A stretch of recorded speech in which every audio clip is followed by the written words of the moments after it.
Smart homes can be installed in a code-compliant manner to improve the health, safety, and welfare benefits of the user, and may even save the user some money. The focus of this 2-hour program will be to introduce smart home components and concerns while later walking through the setup of a low-budget smart home with the focus on energy controls. There's a lot to learn, so let's start out with a safety topic. Here's an example where a hacker infiltrated a home and pretended to be Santa Claus. Google later announced one of their web camera partners had a vulnerability which allowed third-party access to home security cameras.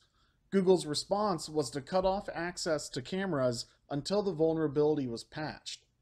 This is alarming, but on the other hand, many users of cameras would be just as annoyed to learn their camera service was interrupted because someone else's camera was hacked. As much as the public is alarmed about internet security, we are even more enamored with cloud services which invite such insecurities into the home.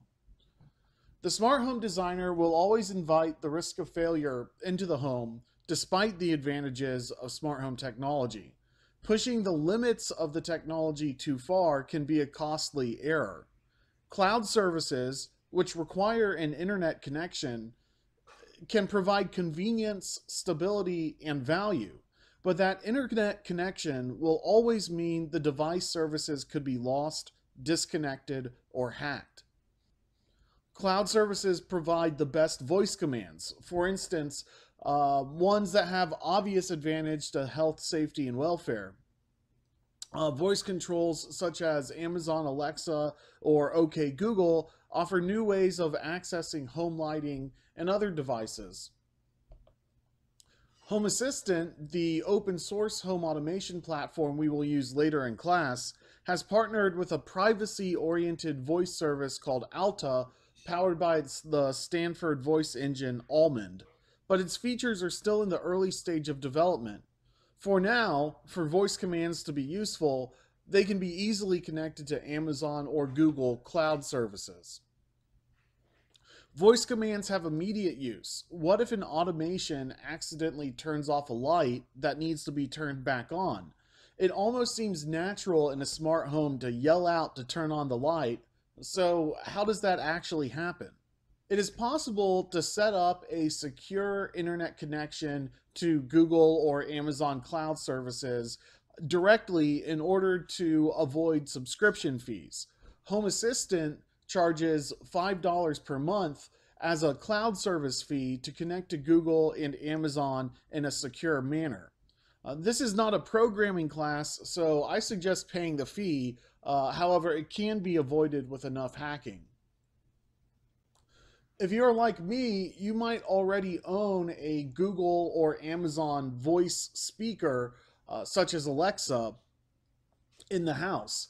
In any event, I don't plan to implement my own voice control configuration, and I'd like to uh, control all of my smart devices by voice using these speakers that I have.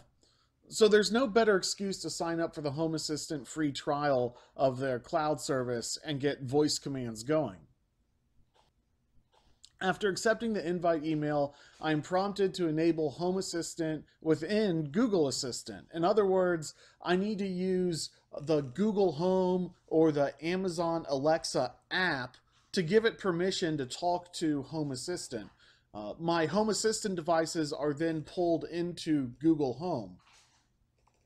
Immediately, I can tell Google Home to turn on or off my dehumidifier smart plug. I can make voice command changes to my thermostat settings. I can ask the status of these devices as well. This is cool because my $65 programmable thermostat was not intended to be voice activated, but because of connecting it to the Home Assistant platform, it now has those features. Because it was an Internet of Things device, code has been written by third parties to connect it to voice services. My home is now voice activated using Google's cloud service. But unless I am an advanced programmer, I will end up paying some form of monthly subscription fee for this convenience, even if it's modest. Facial recognition for building security is much more likely to be a cloud service than run on a local computer. A cloud service doorbell that has facial recognition might be more useful than a non cloud doorbell that lacks it, unless that non cloud doorbell is connected to a very powerful computer that runs its own kind of facial recognition software as the cloud service doorbell does on a third party server. Companies are commercially incentivized to fund and develop cloud services. So cloud services are sometimes cheaper or sometimes more functional than a more secure local device. Cloud devices are definitely easier to use than local secure devices. But cloud services also invite security risks, such as the visit from the Christmas Grinch we saw earlier, or simply losing access to these devices during external circumstances like a failure in the internet connection. Building design is changing. I like to think of how smart homes could benefit new construction for cost savings. Could the thermostat be installed directly on the indoor unit, eliminating the wire run through the wall? Temperature sensors from any room could serve as the trigger, so a living room mounted thermostat is no longer necessary. How else might building design change? Might power over Ethernet devices require running Ethernet cable to the window curtains or replacing AC lighting circuits? Is National Electric Code even ready for smart home? Let's start with 21070 lighting outlets required, dwelling units, habitable rooms. At least one switch controlled lighting outlet shall be installed in every habitable room, kitchen, and bathroom. The definition of habitable room is not found in NEC, but rather in International Building Code as a space for living, sleeping, eating, or cooking. Bathrooms, toilets, closets, and hallways are not considered habitable spaces. So while not all rooms in the smart home are code mandated to have light switches, code does require most rooms have at least one light switch, but not multiple light switches. So, code is less clear as to whether or not the wall switch must actually be a manual switch like a traditional light switch, or if it could be a wireless switch. But I think an inspector could put his foot down to demand a hardwired switch. There's also the spouse acceptance factor to consider.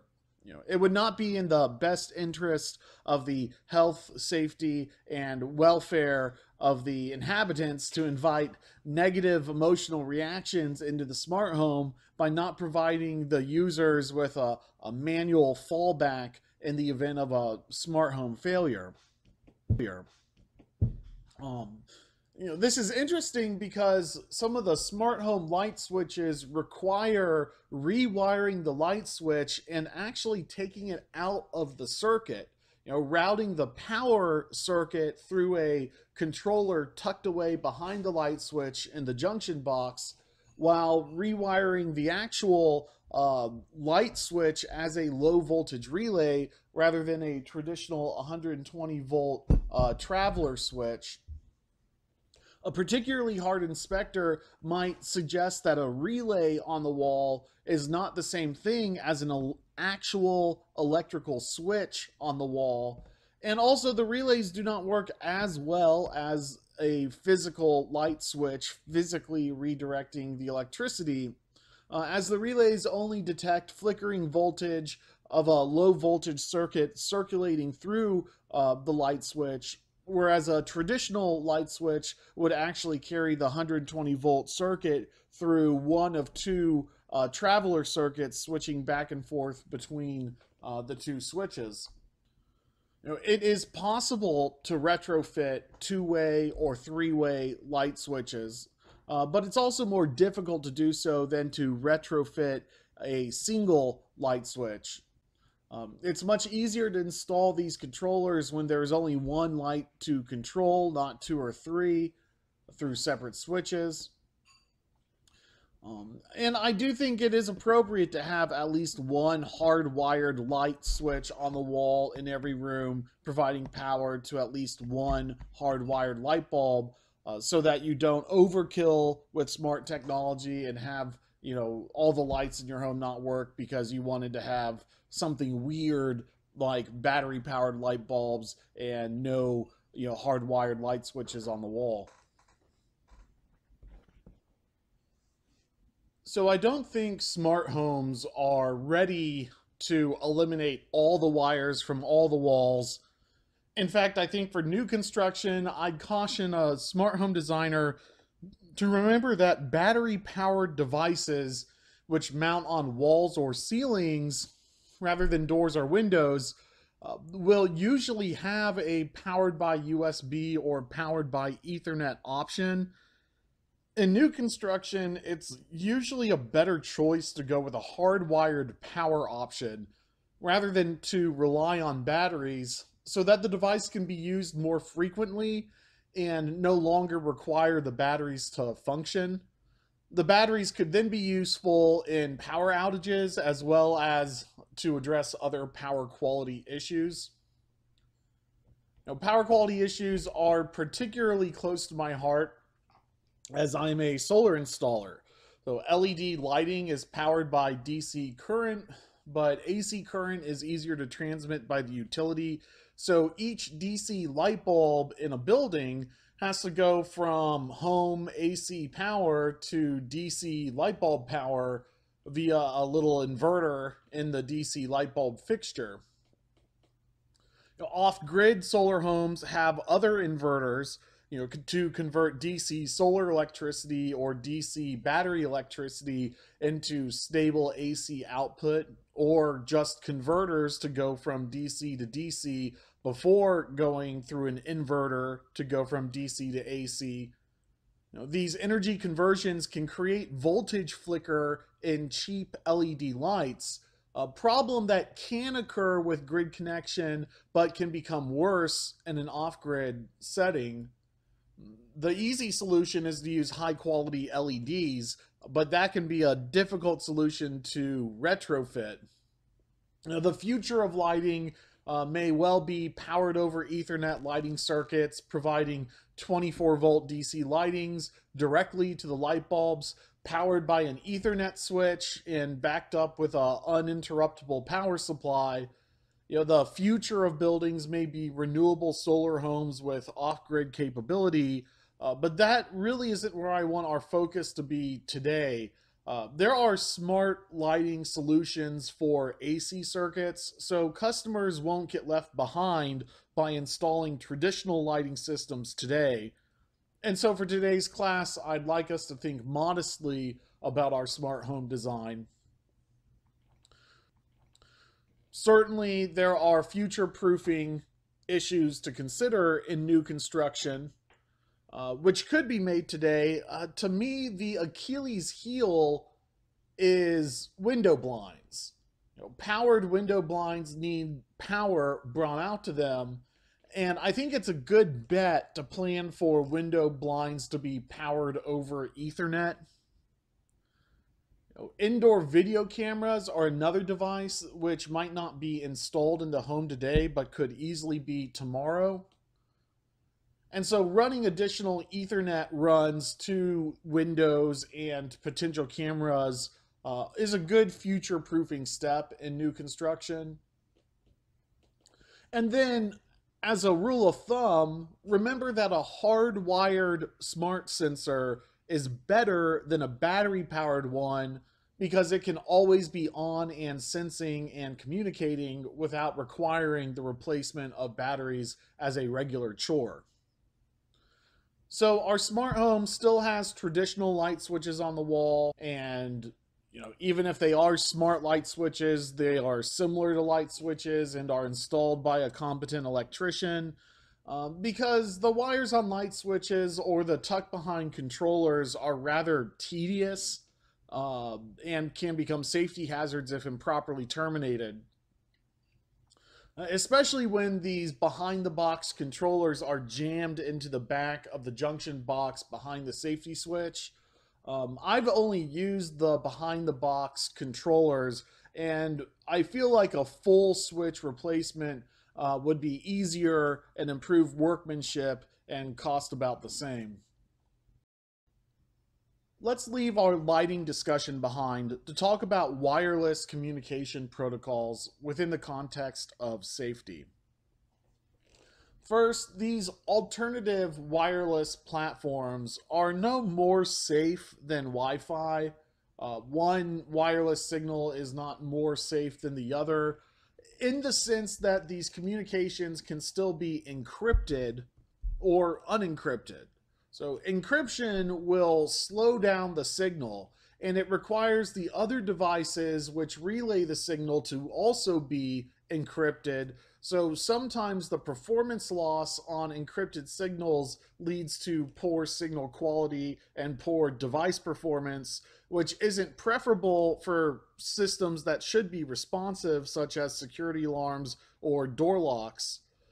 A Wi-Fi device, such as one provided by a cloud service like Google Nest or Alexa, can result in hacking issues with customer data being stolen. But at the actual site, that strong Wi-Fi connection with good on-site security can perform better than a lower powered signal such as Z-Wave or Zigbee. Other devices might not need a robust Wi-Fi signal to function, and so can be taken off Wi-Fi completely. An unencrypted, low-energy Z-Wave signal may find it hard to infiltrate a Wi-Fi network, whereas a Wi-Fi device is more likely to be powerful enough to do some damage if it had some malware on it. Of course, encryption is no good if the devices are hacked on the cloud side of the service or the customer side of the service, such as through poor password security. A common practice for smart homes is to select a Wi-Fi router which can set up a second virtual Wi-Fi network that is supposed to be independent of the primary network.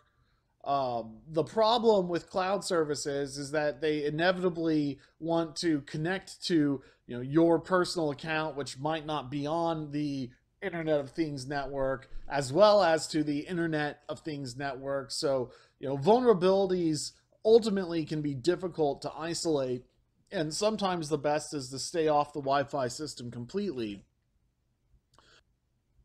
Local encrypted networks that do not involve use of the facility Wi-Fi do exist, and they can be encrypted, and they do not require direct connection to the building's internet for their wireless communication to work, and that can simplify the rollout of smart products on facilities where there are internet access concerns by the building owner or manager. These wireless protocols or platforms or signals, whether they're Wi-Fi or Zigbee or Z-Wave, they use different communication frequencies, which offer minuscule advantages compared to each other for particular uses. But that's usually trading off signal quality for reduced cost and increased battery life. So a Wi-Fi device would have great signal quality, but use more batteries and perhaps cost a little more than these lower energy Z-Wave or Zigbee devices. That can change with economies of scale, where the Wi-Fi devices are just made in such great quantities that they end up not really having a cost disadvantage. But these Zigbee or Z-Wave networks are really no more secure than if the same devices were Wi-Fi devices communicating locally on an independent Wi-Fi router or a completely isolated virtual server. Except for the fact that a Zigbee device or a Z-Wave device is less likely to be harboring malware due to their reduced capabilities and smaller distribution channels as compared to smart home behemoths using Wi-Fi cloud services like Google or Amazon. So we're going to conclude the security discussion with the understanding that cloud services are all but inevitable. Having internet in the home means that most people are already purchasing cloud services. Amazon Alexa, Ring, and Nest are no different than Netflix and Disney Plus, or even a cell phone or traditional utility provider, and that they will collect sensitive data in exchange for providing valuable offsite services to the home. We can all agree that security and privacy are good things, and there are options available for customers who prioritize those values, which can be Wi-Fi based or not. The smart home platform that I use is uh, capable of Wi-Fi or Ethernet connections. It's a $40 Raspberry Pi. I then add a Z-Wave antenna to the Raspberry Pi computer via a USB outlet. The rest of my devices are Z-Wave based and do not require the internet to run. Any of these devices would have to use my Raspberry Pi to hack my network, and so only one point of internet connection really needs to be sniffed by a security gateway for any malicious activity. An even more secure device hardware might have more limited functionality. For instance, the host computer not having a Wi-Fi antenna at all, needing a hardwired Ethernet connection to connect to the network, a dedicated mini PC with a Linux-friendly computer processor can serve as a nice host for a home automation machine. The smart home automation platform I use for energy load control is Home Assistant, powered by a $40 Raspberry Pi. The Raspberry Pi has both a Wi-Fi and an Ethernet connection.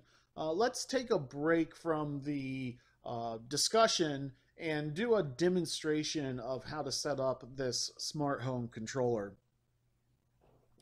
What we're doing here is building a local device using the Raspberry Pi as the computer hardware. The home automation software Home Assistant will then be stored on the computer. The Home Assistant software is open source software which can be freely downloaded and even expanded upon. This means our home energy controller will not be reliant on a cloud service and will continue running on into the future. The version of Home Assistant I recommend using is Hasio. This is because Hasio is easier for non-coders to connect up with perhaps obscure third-party technical applications.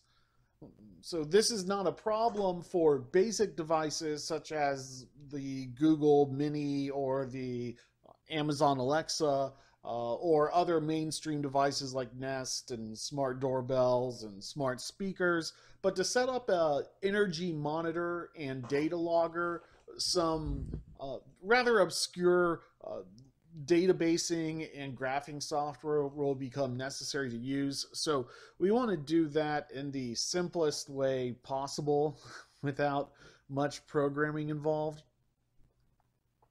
So first I will start out by visiting Home Assistant's official documentation.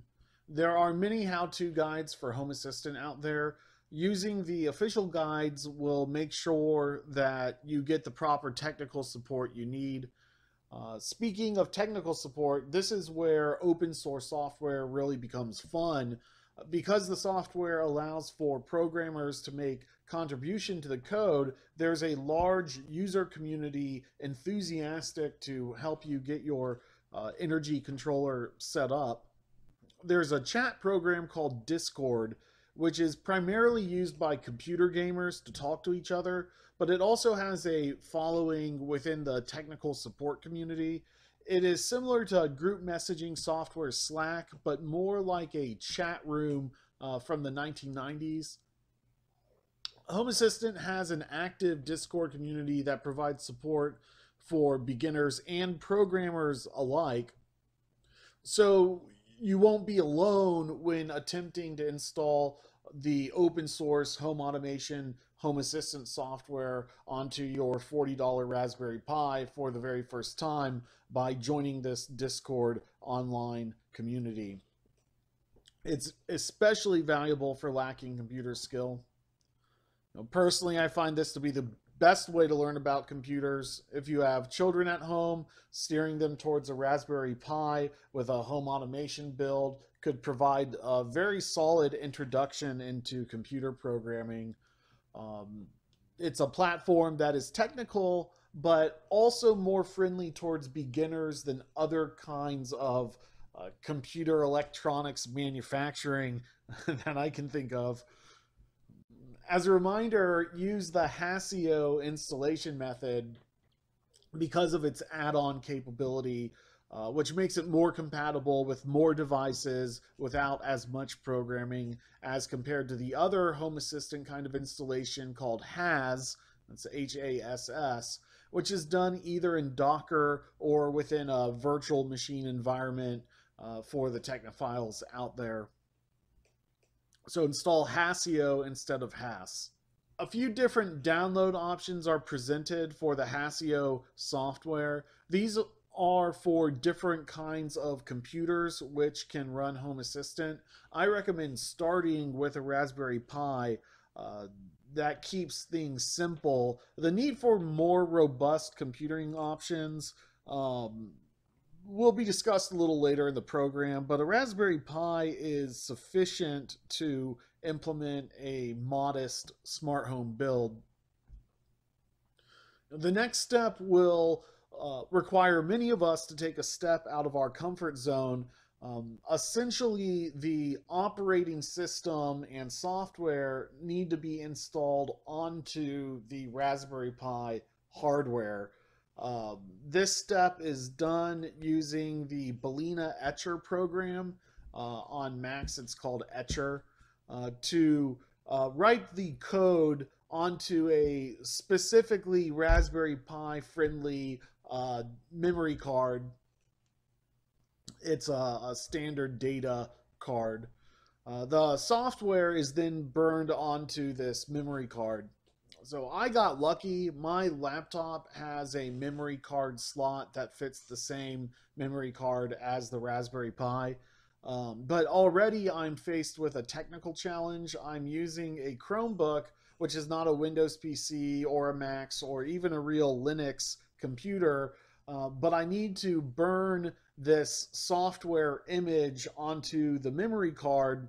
So my memory card fits into my Chromebook, but Chromebook doesn't have the Etcher software that I need to burn the image file. However, Chromebook has their own recovery tool which does the same thing as this Etcher program. This is a program that would help you create a backup boot disk to a computer. So loading an entire operating system onto a hard disk, your computer crashes, put it in, your computer boots right up because it's running off the hard disk. That's what these Etcher programs or recovery programs do. They allow you to write the image files of electronics operating systems onto a boot disk so the device will start up at power up. So that is what we are building. So I select a local image because I'm selecting the image file that I have locally downloaded onto my computer from the first step. You might think, well, why is it called an image file? Imagine a analog record player, And if you zoom in real closely with a magnifying glass, you can see the little bumps in the record that the needle detects, and that's what plays the music. An image file is the same thing. It's a bunch of ones and zeros that the computer processor is spinning up into your software and boot disk. So it is the image file of what the computer needs to see in order to turn on and use all of its parts. So it tells me to put in my SD memory card. It then says that my SD memory card will be erased to create a new recovery image. I select create now, and within a few seconds I'm done. The next step is to preload the customer Wi-Fi information onto the machine. This involves opening up the SD card and adding a file to it. So it turns out my SD card won't open, and I'm already wondering if I've done something wrong. When I click on it, it won't open. What I can say about flashing software onto hardware, which is what we're doing, is that the instructions must be performed exactly, otherwise it'll break and not work. I run into some more snags, and I go to the Discord group for advice, and the advice is often to follow the instructions. So consistency is nice. If getting off from the instructions results in a mistake, you probably need to get back on the right path.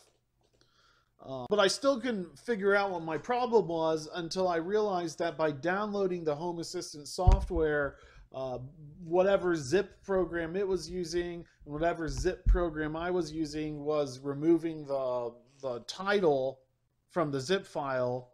And so I put the image extension back into the file before zipping it up, and then reburning a new image onto my memory card. And finally, I can open up my memory card, and that gets it working. And so if you walk down a couple of steps into your home automation software and it's not working, that's the right time to stop and go back until where things were working, and try to do things exactly per the instructions. So I want to give the machine Wi-Fi access so that it can download any necessary software it needs to when it boots up, without me having to plug it into, say, my own computer to tell it what to do. A client's Wi-Fi password could be pre-programmed into these machines so that the device would work right out of the box when it ships to site. So I have to create a text file containing my Wi-Fi password and put it in a very specific location on the SD card image file in a folder known as the boot folder. This will load the Wi-Fi password onto the software so that when it powers up, it will automatically update itself. Other configurations could be used to allow the use of Ethernet only. My efforts have worked because the Home Assistant software has created a website at the address of the Raspberry Pi on the local network using the Wi-Fi password access we just gave it. So the Raspberry Pi now has access, and we can log into it and go through their Home Assistant registration process. Already it's recognizing the Google Minis and Chromecasts on my network. I also take the time to register my Z-Wave memory stick by telling the software the location of the memory stick.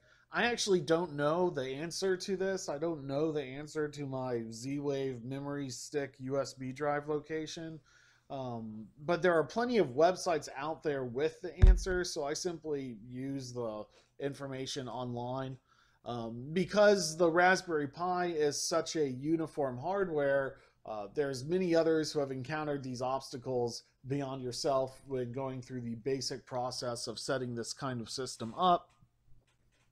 And by simply learning the answer from a quick internet research, I don't have to go through the process of actually logging into the kind of DOS command line interface to find what the answer to these technical questions are the hard way. It would now be an appropriate time to pat yourself on the back for building a smart home controller from scratch. Later we will add our smart devices to the controller to start managing the electric load. But let's do two more steps first, which will assist the controller's data logging and display capability. The point of this exercise was to show a very specific Hasio installation of Home Assistant. What Hasio gains the user from downloading Hasio instead of the other version called Has is Hasio has this add-on store which spares the user from learning much of the hard way on how to program different devices into the controller. Hasio recommends installing the Samba add-on as well as the SSH add-on. Without getting too far into details, this is to promote communication when connecting between the Raspberry Pi and another device. We're going to install the InfluxDB database add-on to store data from the Energy Monitor. So data needs to be stored in a database. We've added some software to this computer card, but we didn't add any database software, so we add that at this point. When I install the Influx database add-on, I can't initially use it. So I look in the config files, the configuration files, and I go ahead and disable the HTTPS option in order to get it to communicate with my computer over the computer network itself. Over the, not the network, over the device itself. It doesn't need secure communication to take data that's already being communicated to the Raspberry Pi and process it. So I'm not going to set up a security certificate for that. And so I disable the HTTPS option. After restarting the database and giving it a little bit more time, it starts to work on my Raspberry Pi user interface. There isn't any data in it yet, and I have to create a database called Home Assistant and a username called Home Assistant. I used my Home Assistant software password for this Home Assistant user. So for some case where InfluxDB is communicating with the Home Assistant software, I keep the username and password consistent so that there's no conflict. And now InfluxDB is installed. I do have to remember to go back and give this InfluxDB user full administrative privileges, because the next add-on we're going to install, Grafana, requires those administrative privileges in order to have Grafana communicate with InfluxDB. So the next step is to install Grafana. Grafana is a software that focuses on displaying metrics, so it's very useful for displaying energy metrics. I'll also disable the SSL communication in the configuration file and then start reading through the documentation. So the Grafana documentation suggests to create a new admin user, and I'll create the same user as my Home Assistant user and the same password as my Home Assistant password. The next thing I'll do is add a data source and select InfluxDB as the data source. So Grafana and InfluxDB, are cross-compatible. So, I'll enter in the information, but I still get an error. And so I need to go back into InfluxDB, give my InfluxDB Home Assistant user full admin permission in order to make queries into Grafana. So I go back and give it the permission, come back into Grafana, refresh it, retry it, and now the data source is working. So the Smart Home Hub is now ready for the energy controller peripherals, which we're about to get into, to be registered. So we'll come all back to this in a minute. For now, let's get back into. Remember, what we've done here is set up a local home automation controller which can communicate with other devices plugged into the controller, including the host site's internet. This internet access is useful so that the local controller can communicate with cloud devices such as Amazon Voice Services. This Wi-Fi connection or internet connection is also useful on the local network so that the home automation software can be accessed by phone or computer, provided that user has the Home Assistant password and is on the local network. The internet access is also useful if you wanted to access the Home Assistant build remotely, off-site. However, users will still be concerned about their internet privacy, and at the very least, they'd like to keep the smart home internet device access to a minimum in the interest of internet safety. So for the next few devices that will have wireless communication, we're actually going to register them on a different wireless network, one powered by a USB stick that's called a Z-Stick for the Z-Wave wireless network, and we'll be plugging it into the Raspberry Pi. Cloud services, as well as other proprietary services, can have extensive functions, but they can also be relatively limited functions. Now consider the differences between a non-programmable thermostat and a programmable thermostat. The non-programmable thermostat can adjust the temperature, but the programmable thermostat can be zoned for each hour of the day and each day of the week.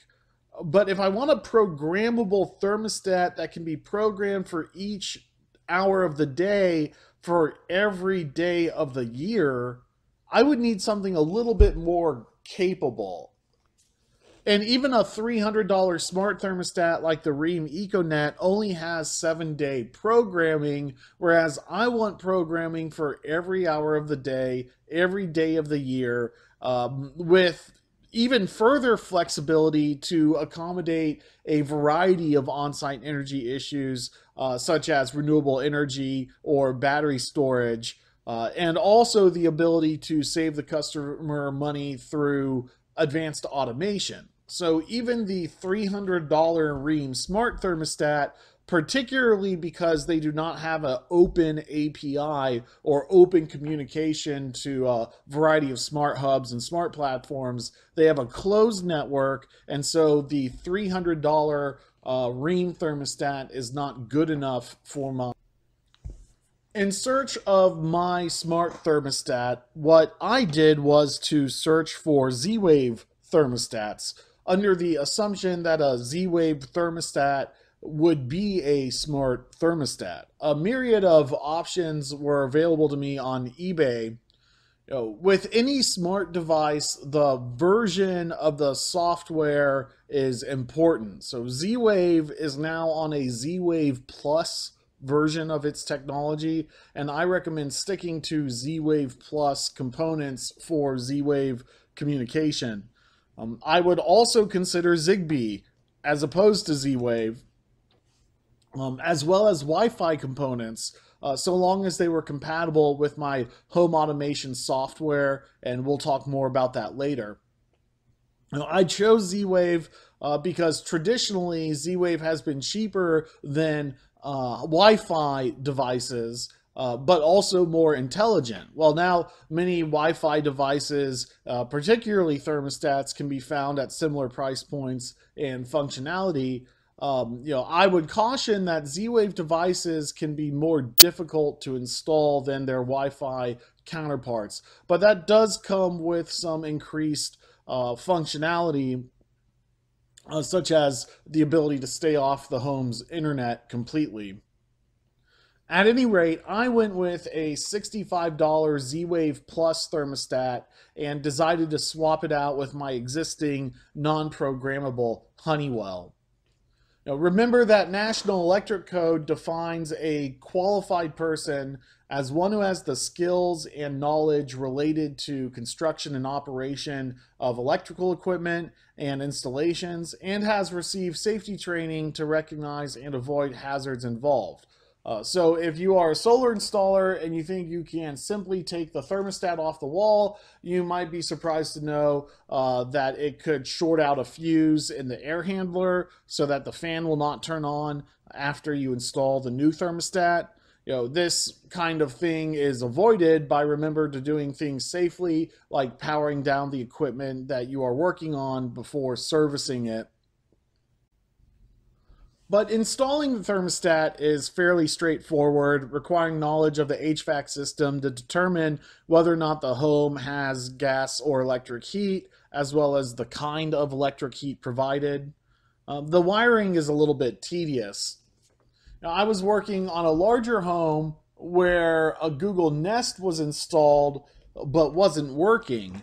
The air conditioning contractor had not wired the indoor and outdoor unit to accommodate the standard 8-wire thermostat configuration, and so the Nest was not compatible with the Rheem unit.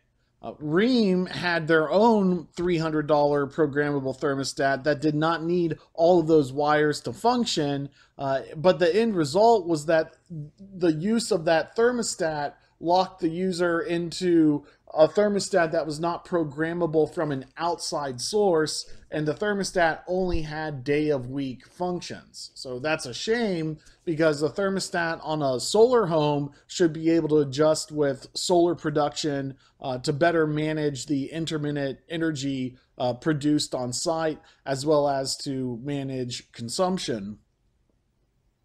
But in my case, I want a thermostat to be programmable by time of day for each day of the entire year. Now, here's my thermostat within my home automation software. It has similar functionality to a Nest. A wall-mounted tablet could serve as a dedicated thermostat controller instead of a real thermostat or a hardwired thermostat, while also controlling other functions such as home media players or the lights in the room. To be clear, my Z-Wave thermostat does not provide this level of capability on its own. The Internet of Things has enabled this software to be applied to my $40 thermostat. My utility offers a time of use rate structure, which increases my electricity cost by 400% for 2 to 3 hours per day. It then decreases my rate for the remaining hours by 50%. So if I keep my peak energy use to a minimum, I could save a lot of money. Now, a programmable thermostat could help save money in this manner under a time of use rate without being smart, but a 100% non-programmable thermostat, one that only adjusts the temperature settings, cannot take advantage of time of use metering. So many programmable thermostats can be programmed by hour of the day and day of the week, albeit with some difficulty. But my summer peak times are from 3 to 6 p.m., whereas my winter peak hours are from 6 to 8 a.m., with weekends being off peak. So I'd prefer a thermostat which can be programmed for each hour of the day, each day of the year, in order to avoid having to reprogram it every 6 months. But a simple day of the week, time of day thermostat could work as well without being smart per se. The most important features are the hours of the day and day of the week programming capability. However, the cheapest programmable thermostat I found was $20, and the cheapest a smart Z-Wave thermostat was $40, and so I thought that was a reasonable upgrade to pay for additional smart capabilities.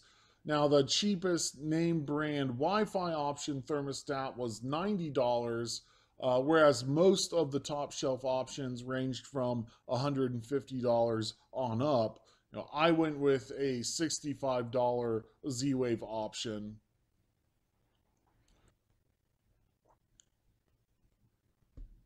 So within my smart home software, I have a home automation menu.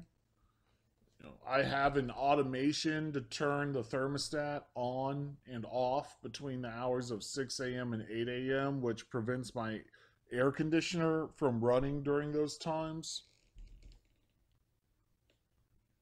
The thermostat is programmed to turn off at 6 a.m., wait for 2 hours, and then turn back on again at 8. I have smart wall plugs which are similarly programmed, allowing me to turn my always on dehumidifier off during peak times and then right back on again when those times are over. So my refrigerator does the same thing. It will run only a small amount during peak times. And my hot water for winter coffee is on a smart plug that is turned on precisely at 5:55 a.m. in order to be hot but avoid peak use. 240 volt smart relays can similarly control 40 amp electric tank water heaters.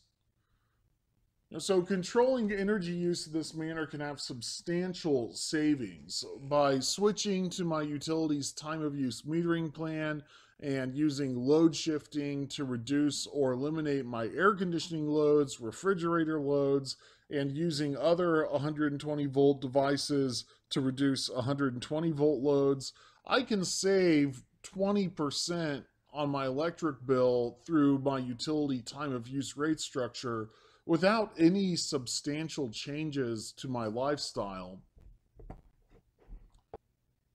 But Home Assistant is just software. It needs some hardware to host it. The combination of hardware and software to host a smart home is called a hub. Some hubs require internet to function. Other cloud devices may communicate directly with some remote Amazon computer somewhere and not need a hub physically installed in the home. Some hubs that benefit from internet connection can also work locally without internet to control those same devices locally, which means they would still work during an internet failure unless the internet company has some back end failsafe to prevent that from happening. Some internet hubs have backup internet connections, like security alarm systems that come with their own data plan built into it for third party monitoring. So, throughout the entire process, the adage of the cloud device being easier, often cheaper, and often more functional, whereas the local device is more costly and more of a technical challenge, with some minor improvements of security, largely holds true. So, Abode is a security system and it comes with its own smart hub. The hub controls its security devices, but it does not let other devices not directly paired with the security hub to trigger its alarms. So it sets up its own proprietary wireless signal for its own proprietary communication devices. It also has a Z Wave antenna to connect with some, but not all, Z Wave devices. Um, it can connect to your home phone and home computer over the home Wi Fi network or through hardwired Ethernet. That allows alerts to be sent out to the cell phone or to third party monitors. It has that backup data card for third party monitoring, and it can also work locally without a monitoring subscription at all. What's interesting about the Abode Hub is the security package can be purchased not just by the year or by the month, but by the week. Some hubs are compatible with other hubs. So the Abode Hub can plug into Home Assistant such that the Abode sensors, such as door and window sensors, motion detection, uh, motion alarms, anything involved with a security system within the Abode Hub could also be used to drive events in Home Assistant. The Abode Hub can plug in to Home Assistant. But when a security hub is plugged into an external hub, that can mean the devices that are paired with the external hub but not with the security hub directly could be prevented from triggering an alarm. So for an alarm system, it is useful to see which components are compatible with the Apple HomeKit or Google Nest or Amazon Ring, Home Assistant, Samsung SmartThings, or other generic hubs. But if you want a third-party monitored service, it is best to start with the security hub and pair any security devices such as proximity sensors directly to the security hub, and then migrate those devices into Home Assistant for additional actions, such as using the door signal, the door sensor, to not only trigger the security alarm but also turn on a light. So what do hubs really do? They manage the specific smart home devices that are directly related to the hub's purpose. Or they're a general hub that tries to manage all the devices in the home. So I can host Home Assistant on a Raspberry Pi. It's a very lightweight home automation software. The Raspberry Pi has a Wi-Fi antenna built right into it, as well as a hardwired Ethernet connection, an HDMI outlet for a monitor, and a couple other useful ports, including USB. The Raspberry Pi as a hub does not come with a Z-Wave antenna, but this can be purchased externally and then plugged into the Raspberry Pi through the USB drive. So is a Raspberry Pi with its limited computing capabilities a good enough hub? I would say that it is good enough for instantaneous monitoring. But there are a few other things to consider. First, for energy visualization and data logging, how much data is to be collected and how much hard drive space is associated with that. It could also benefit from having a backup power supply. And so for a little more money, a smart home hub could not be on a $40 Raspberry Pi, but instead be hosted on a $200 mini computer, which could also serve as a media center for the home and be backed up by a traditional uninterrupted power supply. So some smart home peripherals may require more processing power than what the Raspberry Pi offers on its own. And Home Assistant, as the software, could be installed on a dedicated larger computer instead. What's more important is how the smart home network is designed to ensure that the system is not overly complicated. So I find Z-Wave devices to be finicky, and I think they would benefit from being pre-programmed into a smart hub off-site before being delivered to the end user. At any rate, Z-Wave communication is not video or audio communication, and so it is relatively easy to communicate through a low bandwidth, low energy modem. This modem can be overpowered if you try to shove a lot of Z-Wave data through it, so it's best not to put Z-Wave to the limits. But it can network together a large number of devices wirelessly without connection to home Wi-Fi, meaning that Z-Wave devices can be pre-programmed off-site and then shipped out to the customer functional wirelessly without needing access to the customer Wi-Fi. Any smart home Wi-Fi devices would then be directly added on site. Now, let's talk through the device registration of these Z-Wave devices within the context of a smart wall plug. So these are power outlets which turn on or off based on a program command, such as time of day, or as a function of the electric load, or as a voice command, or as a simple timer.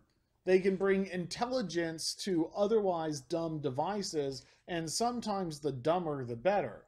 The best devices are ones that start up when they get power, not ones that have to have a button pressed after they detect power. So a water heater that automatically starts boiling water when it receives power can be controlled with a timer, whereas one that cannot be set until the power is available would have less smart capability as a retrofit on a smart wall plug.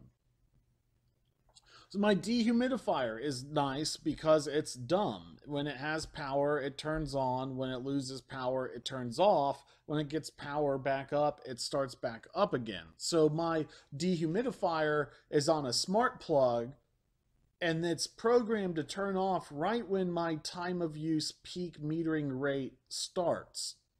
But I want coffee in the morning, and my winter peak rate is from 6 a.m. to 8 a.m. when I want the hot water for my coffee. So my dumb electric kettle can be left unpowered but in the on position overnight, and this allows me to preheat my hot water at 5:50 a.m. in the morning by having my smart plug turn on at that time. A push button on the side of the plug serves as a manual override. So registering the smart plug to the hub is a common task.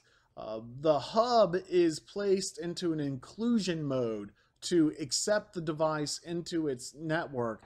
There is also a secure inclusion mode for encrypted communications, such as for alarm systems or door locks. But the encryption does slow down the communication, and so I don't recommend Z-Wave devices as security devices. The proximity sensors, the door locks, I would recommend keeping to Wi-Fi if possible, or higher frequency RF communication such as 2.4 gigahertz, despite the added hacking vulnerabilities that come with Wi-Fi. That is because I like flooding my Z-Wave network with energy data, and the slower encrypted security communication can get flooded out by the large amount of energy use data that I'm trying to pass through my Z-Wave network. That said, I've installed a Z-Wave door lock, and the main concern is that to complete the secure pairing, the door lock needs to be in close proximity to the server. And I had built up a large supercomputer server for my Home Assistant install, which was located in the basement. And so I had to lug my server all the way up the stairs, which involved a lot of wiring and rewiring to get it to a close enough proximity to the door lock for it to pair. But then the door locks work just fine, and the smart capability of a Home Assistant powered door lock gave me an infinitely large number of possible door lock codes, keys, and scenarios to issue different users different keys. But that could have been done with a Wi-Fi door lock as well for a lot less hassle. In any event, the Z-Wave network has a maximum bandwidth it can use, and my energy monitors take up a healthy portion of that bandwidth. And so I would use other hubs or other or other, like Wi-Fi to manage and monitor other devices and leave Z-Wave for energy monitoring and energy controls. This also means I don't have to host Home Assistant on a super fast computer. A Raspberry Pi is sufficient for home automation software needs unless you have a need for other computer related activities such as storing media files on a computer or storing security camera images on a computer, at which point you could build a more powerful computer to manage those functions and install Home Assistant on that as a more central build. Energy monitors are a very interesting space, which has as much value at the commercial level as it does residentially, if not more. One of the greatest frustrations is how to get energy monitoring data from the monitor into the smart home system. Another frustration is discover that the monitor only transmits and records data for a short period of time. So a longer record, such as a record of the entire month's electrical data, needs to be programmed in accordingly. And so the hub needs additional software to display and record the energy data to make it a bit more usable for the customer. Lucky for us, there are open source data softwares that can expand the usability of our Raspberry Pi hub or other Linux-based computer. I recommend using Grafana and InfluxDB. The energy monitor itself is plugged inside the electric service panel of the home or adjacent to the panel if there's not enough room. They can be powered by the service panel breaker or by a wall plug. As mentioned earlier, getting data from these devices can be a bit of a challenge. There are proprietary devices such as Sense, which use Wi-Fi but are pricey.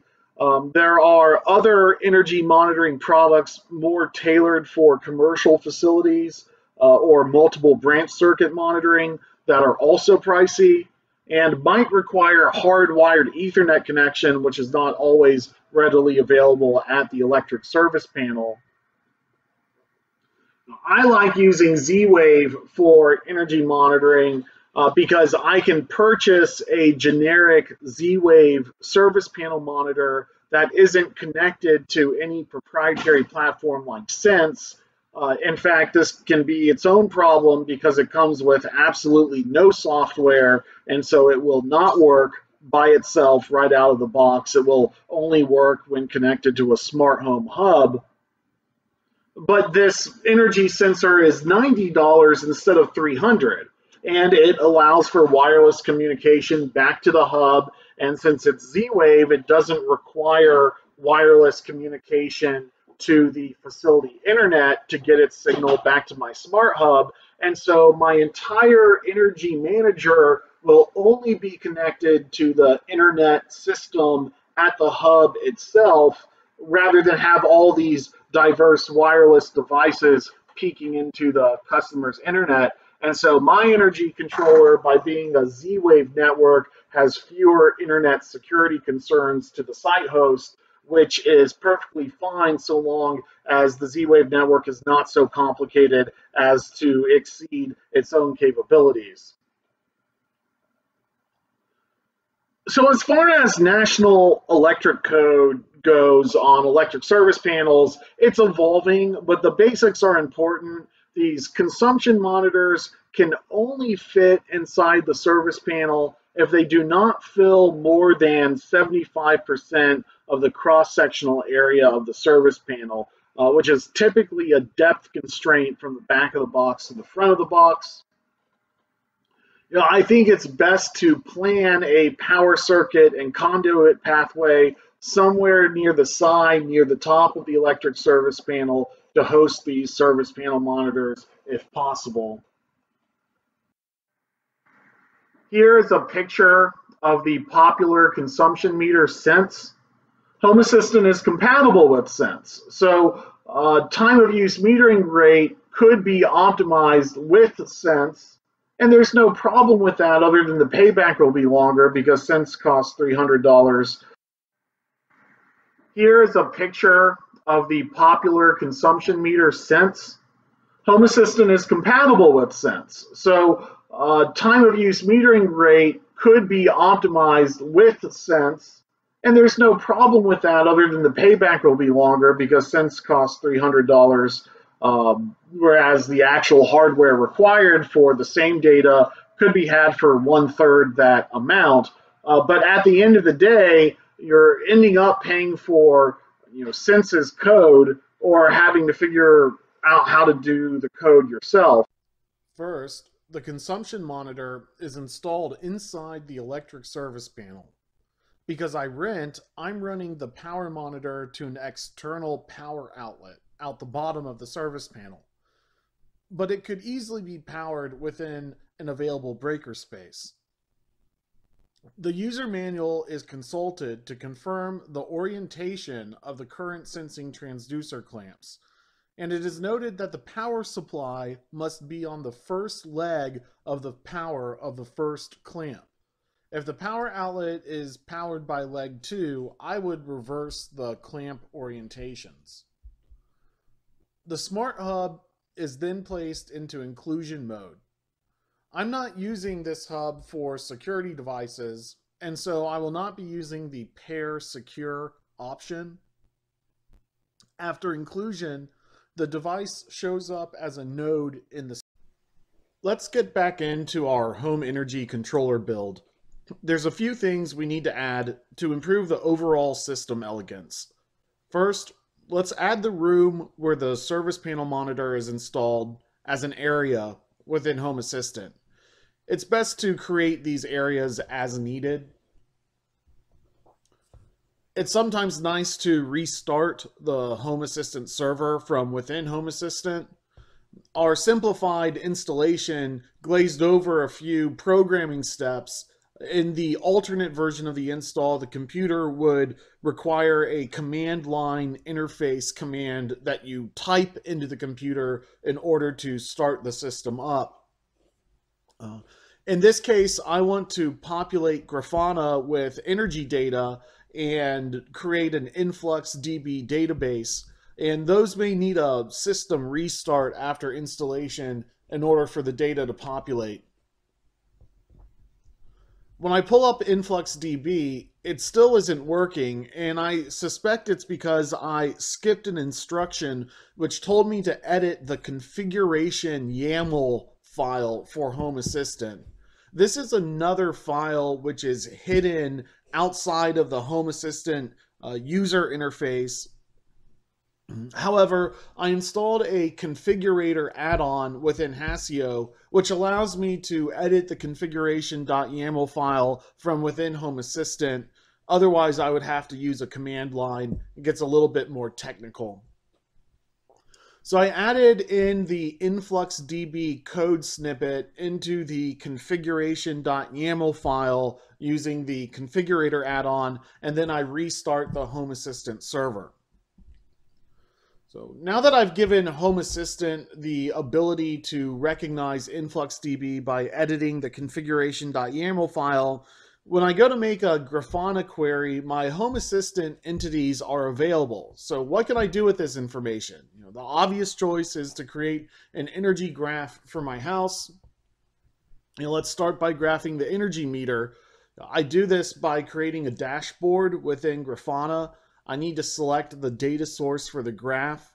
Home Assistant is a database option because of our previous efforts. So the query is a formula that then gets displayed on the graph. So starting out, change nothing about the query that's presented, instead just add to it. So we need to add a variable to the query formula. And so I add a power entity for the whole household, which is that primary energy meter we registered in Home Assistant from earlier. Although the data still looks incomplete. Sometimes with these devices, things appear to be plug and play, but they still need some slight programming modification to fit a specific communication need.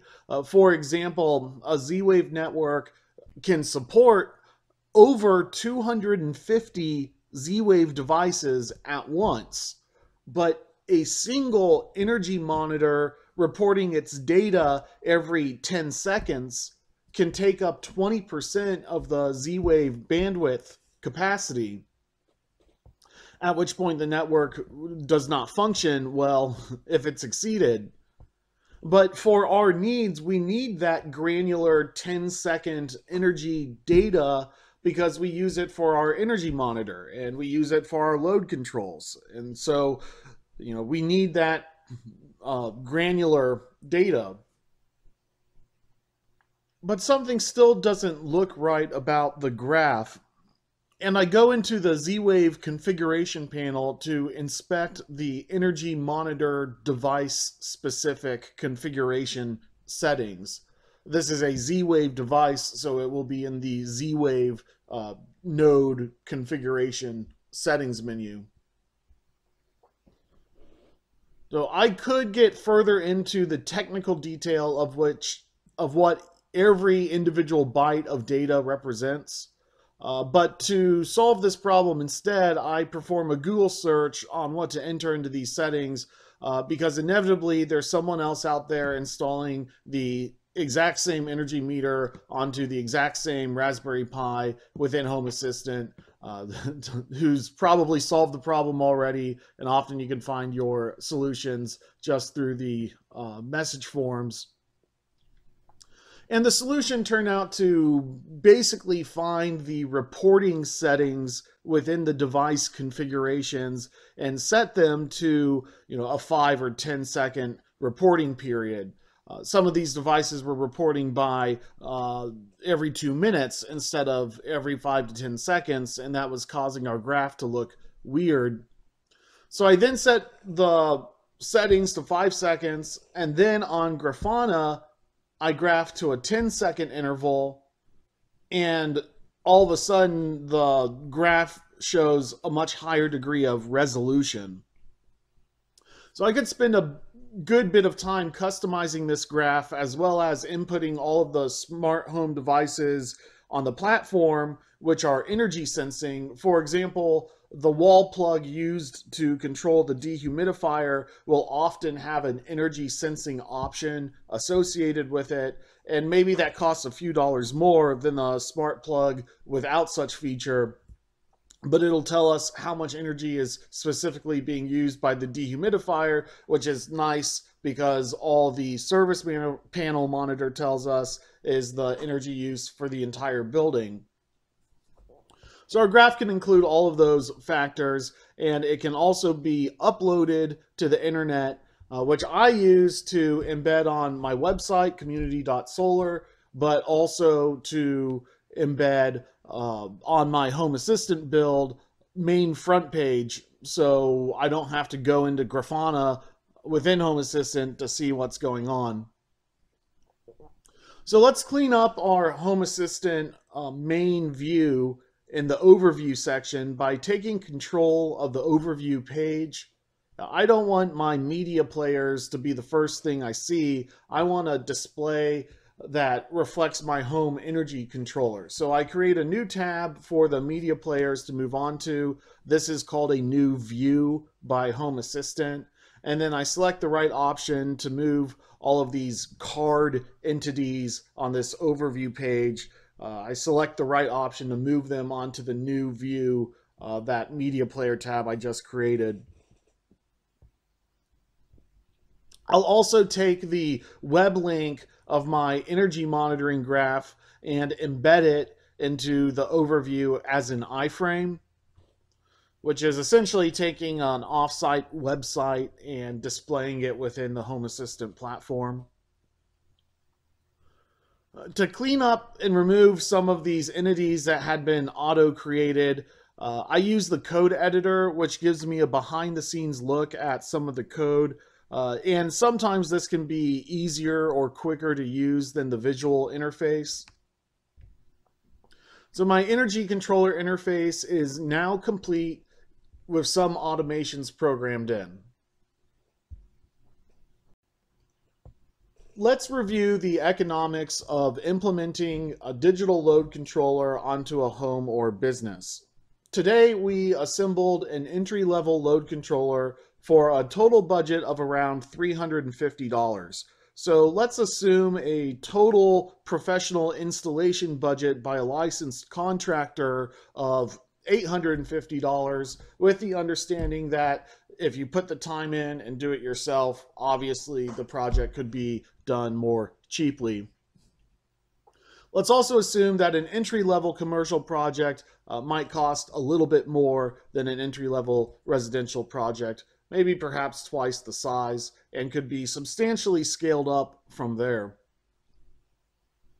At the residential level, the best step for energy savings is to identify access to a time of use rate structure. So time of use rates will lower your electric rate for most of the week, but it will significantly increase your electric rate for a few peak hours of the day.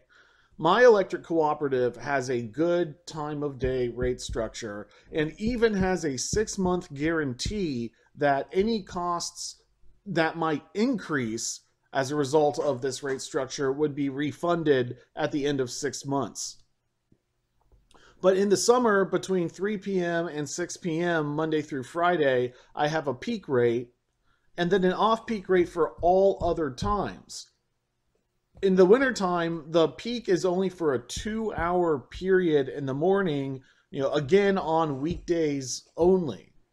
So without time of day metering, I get a flat rate of 9 cents per kilowatt hour, and with time of day during peak periods, the electric rate quadruples to 36 cents per kilowatt hour. But during off-peak periods, the electric rate is cut down by half to 4.5 cents per kilowatt hour.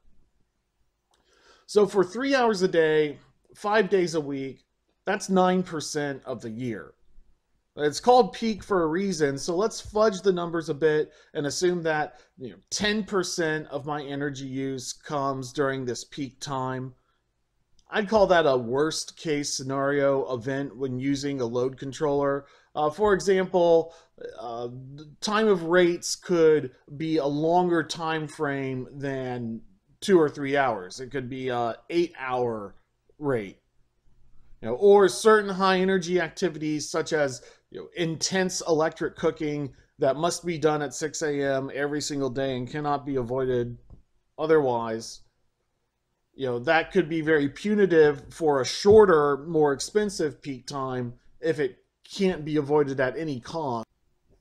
But that's not the case for me. And if my peak load is a little higher than my average off-peak load, then by increasing my peak rate by 400% and then reducing the off-peak rate by 50% for the remaining 90% of the usage, that starting off out of the gate would decrease my electric rate by 5%.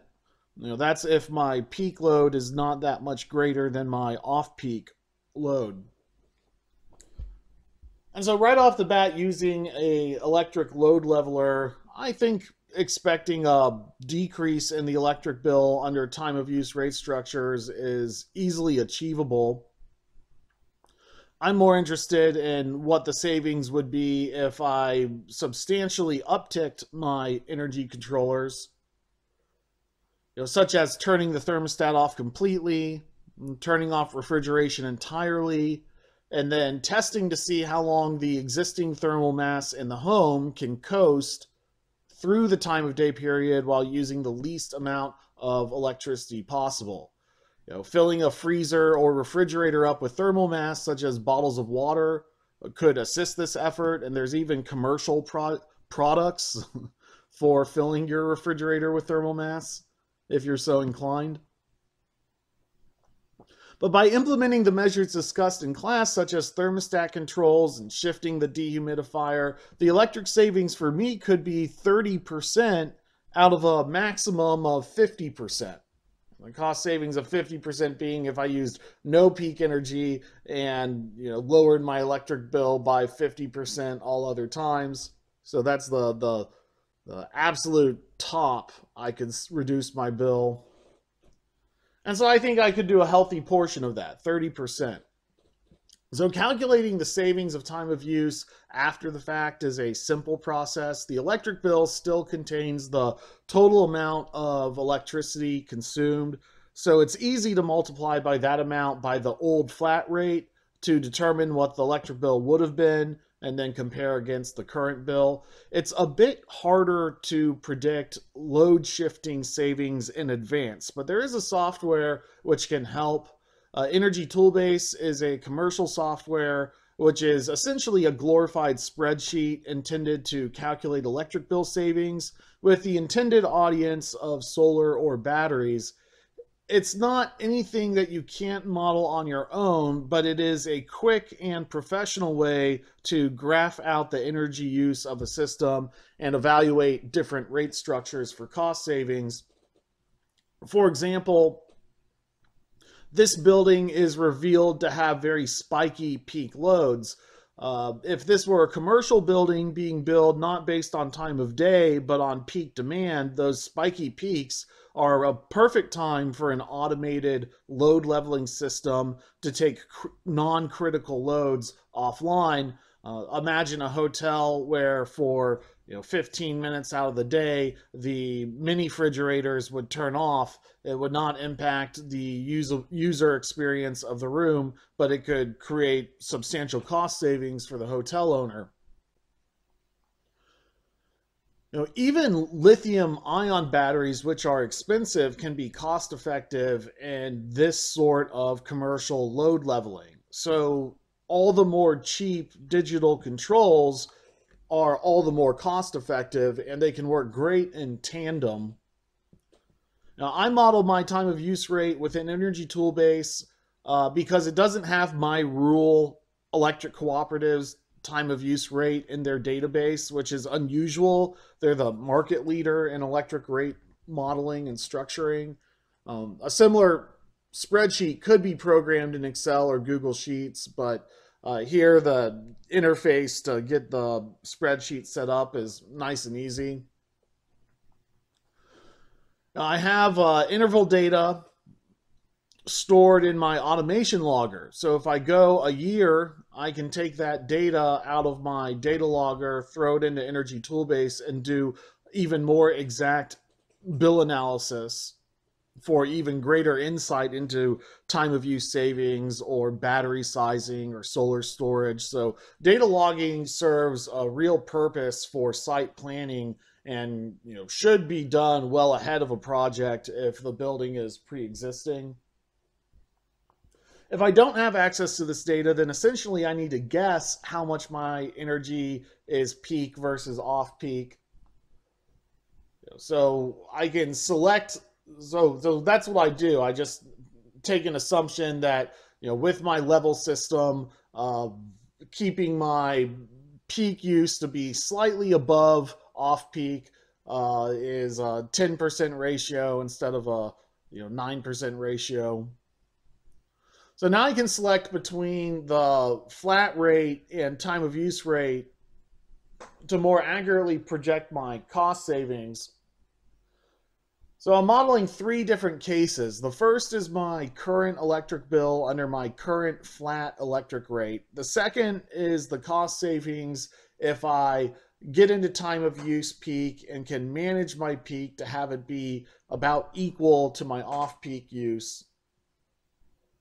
And then lastly is how much I could save if I take my peak use and reduce it by another 50% and throw that into my off-peak section. So if my peak use is lower and significantly lower than my use in the off-peak time, how much could I save under that scenario, which I would say is the maximum realistic savings without solar or battery to completely eliminate your use during that time.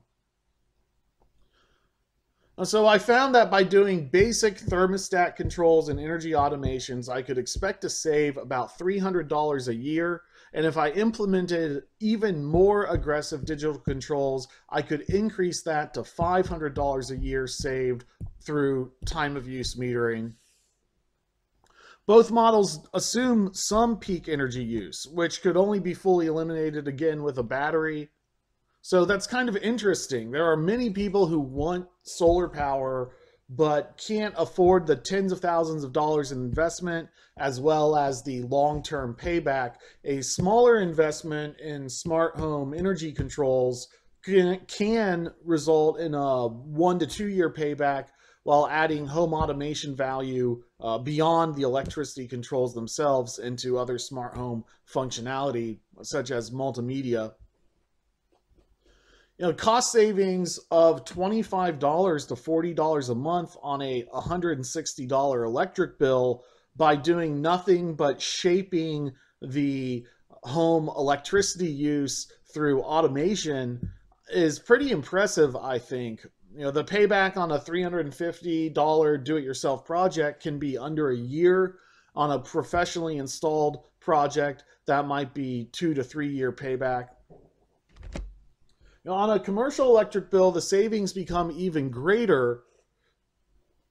A small commercial facility might be incurring a $10 per kilowatt demand charge on all power above 50 kW.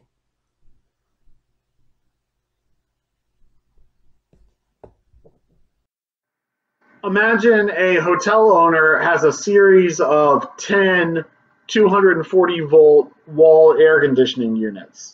Let's imagine that these are 5 kilowatt units each, most of which are running at full capacity during times of peak demand. Imagine if then we could reduce that peak demand by 4 air conditioning units simply by installing 10 controllers and then timing the units to power cycle in an organized manner. The demand savings from taking 4 units off of the peak load at 5 kilowatts each is a 20 kilowatt reduction in building demand. At $10 per kilowatt, the demand savings would be $20 per month.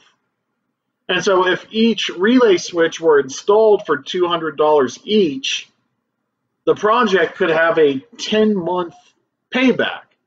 And the material cost of these switches is $90 when you buy one of them. And so this kind of price point is achievable within digital load controls. If the hotel owner wanted to be more aggressive in his savings, he could turn off all the air conditioners during peak times, resulting in a little more discomfort for the hotel guests, but perhaps an even greater windfall in cost savings.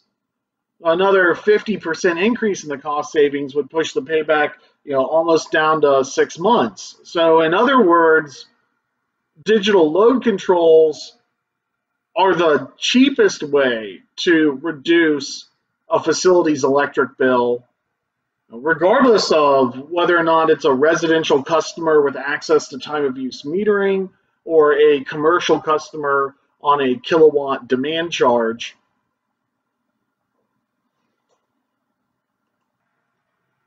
Now, originally, I thought a smart home should be full to the brim with data collectors. Now, however, smart homes aren't perfect, and it is possible to get carried away, particularly in new construction, filling up the home with smart devices and then failing to be able to bring them all in together in an elegant fashion. A smart home doesn't do anyone any good if it's not functional. So I found many devices are capable of sensing multiple inputs, such as this sensor, which can do motion, temperature, humidity, the amount of light in the room, vibration, and I don't know if I said, I guess I said temperature too. They sense a lot of things. It's called a multi-purpose sensor.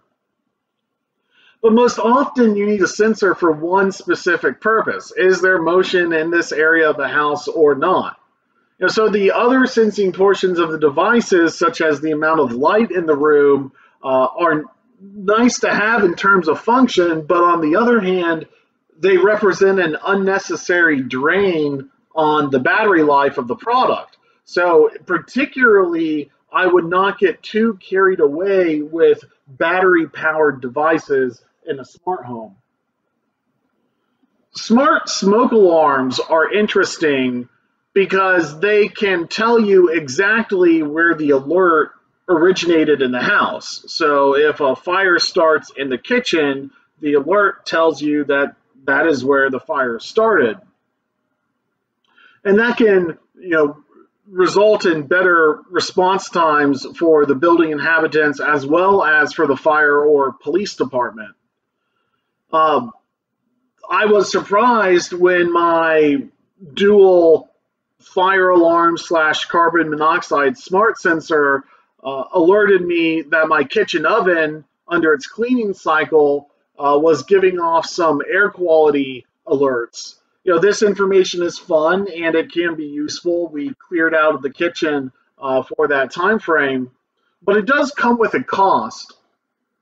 As annoying as it is to change smoke alarm batteries, it is even more annoying to change those batteries more frequently and have to deal with bugs in the system, which might involve pairing and unpairing the smart devices to the smart hubs. Getting up into the ceiling of vaulted ceilings to pair and unpair smoke alarms from the smart device is an annoying task. Furthermore, when a smoke alarm is directly paired to a security hub that has third-party monitoring services connected, it is possible for that alarm service to function as intended, and whenever an alarm is activated, it automatically calls the fire department. And sometimes these smart hubs are not capable of differentiating between a carbon monoxide alarm and a smoke alarm, and so you can accidentally call the fire department because you're cleaning your kitchen oven because you have that third-party service. So another solution would be to not pair the fire alarms to the security service, but have a audio listener to listen in on when the fire alarms are activated and use an active fire alarm signal to call emergency response teams. So pairing the smoke detectors to a security hub can result in more false alarms being phoned in to the emergency responders, but failing to pair the smoke alarms into the security hub means that they will only function as local alerts rather than have a more automated security function. Now, regardless, I recommend hardwiring these smart smoke detectors rather than leave them to battery power. Actual wall switches I was less impressed with. My recommendation would be to use full wall switch substitutes that replace the non-smart receptacle rather than adding on behind the switch controllers. Likewise, the touch controllers that I found were either quite expensive or somewhat finicky. The wall remote, for example, is like a magic wand for the home. It's capable of being programmed to do anything. If you have a smart TV that can be turned on and powered by the smart hub and turned to a station, you can program this wall remote to adjust all the lights, the curtains in your room, and really get the mood set for watching your favorite television station. But it doesn't serve as a good light switch on the wall. This is because it is a battery-powered device, and the battery-powered smart home devices need to be woken up before being used. So it doesn't really function as a good light switch because you can't just walk into the room and turn the lights on. You have to walk into the room, take the wall remote off of the wall, press the wake button on the back of it, put it back on the wall, and then you can use it as a light switch. It would be better at initiating a mode such as locking up the house for the night. It serves as a substitute to control the lights in the room while sitting on a chair without the use of your cell phone. So, again, I don't know how useful that is as opposed to just getting everything set up on voice commands. A few months ago, a company called Span.io made a splash advertising itself as a smart electric service panel, and it's staffed up by a bunch of Tesla alums. They are not the only ones in this space. Lumen, Levitron, and even more mainstream brands like Schneider and GE have advertised their own kinds of smart electric service panels. Electric service panels are tricky because they're not really designed to be fed from multiple locations, such as a solar array or a generator and the grid concurrently. Home loads are tricky because they can be spiky as well. And so the electric grid helps average out all of our spiky loads. Together as a society, our power curve is steady and smooth. When we get down to an individual user, the individual devices clicking on and off can be quite spiky, as can solar production. The problem with backup solar batteries is that without managing your facility electric load, the output power that is required to power an entire home is actually quite large. One heating element inside an otherwise energy efficient air conditioner alone can represent a 10 kilowatt electric load. Now, a residential electric service panel is rated for 50 kilowatts, and so homes can see electric loads for very brief periods of time of 30 kilowatts or more. Just the control electronics necessary for a battery inverter to output 50 kilowatts of power can be $20,000 or more. In other words, the Tesla Powerwall at its $14,000 suggested installation price is going to be too small of a battery and too small of a battery inverter to power an entire house during an emergency. And we saw that this can be okay from an economics perspective to take advantage of time of use metering or demand management. But if the electric grid goes out and the building has a solar array or a Tesla Powerwall on it, and the building loses power because of a grid outage, the inhabitant is going to be aggravated unless they can use their solar array or battery to provide power during that blackout. So the industry is currently solving this problem by wiring up smaller critical load panels, which remain powered on their own output circuit from the battery inverter during grid outages, and this physically limits what the battery inverter can power, which often does not include air conditioning. But the best solution would be to install an automatic transfer switch between the home and the grid, and then manage the home's electrical load to operate within the parameters of the battery inverter such that the entire home can remain powered up during that outage, just at a lower energy mode. So some of these companies control and monitor every load on the electric service panel, and some just do a portion, and the end result is an expensive system that might also add value to other more expensive things already on site. But by building a site energy controller, either with expensive top shelf commercial product or more modest open source hardware, the same result is that the system can save the building money on their electric bill while being grid tied, and then also allow for more flexibility of on-site backup power for the whole building during an emergency while that building is being powered with an undersized generator such as a gas generator or a solar battery.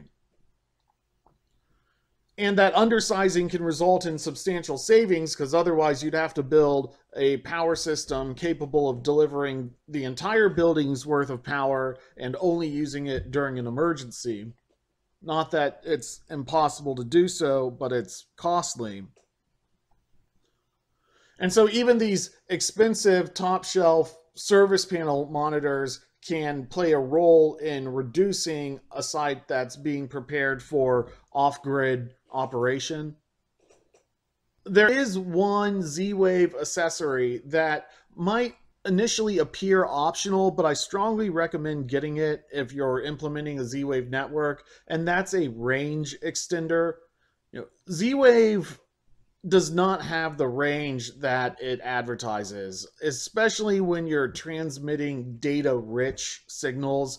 A non-critical sensor like a door or window sensor located outside in the yard on a mailbox to notify the home assistant when the mail has arrived, that might be able to transmit a Z-Wave signal over its full range while taking its time to make it from point A to point B over a long distance. Energy signals, which are updating every few seconds with a lot of information, put out more noise onto the Z-Wave network than a simple on-off sensor. And so although Z-Wave devices are intended as repeater stations, only the hardwired Z-Wave devices actually serve as repeater stations. And so all the battery-powered devices on Z-Wave network do not serve as repeater stations. They only do that when plugged in directly to the wall. So a dedicated Z-Wave repeater station reduces the stress of worrying about the quality of the Z-Wave network. And sometimes it becomes absolutely necessary if your controller and energy monitor are located on opposite sides of the house. So I strongly recommend using the range extender unless the hub is located directly within the utility room where the service panel monitor is located. If you like this program and want your own Raspberry Pi energy controller, why not buy one from me? I will pre-program it for you with a service panel monitor, 3 120 volt smart plugs, a Z-Wave thermostat, a Z-Wave USB stick, a range extender, and all the Raspberry Pi accessories you need to get started at a $499 price point. You won't find a better deal unless you do it yourself. So please allow 2 weeks for delivery.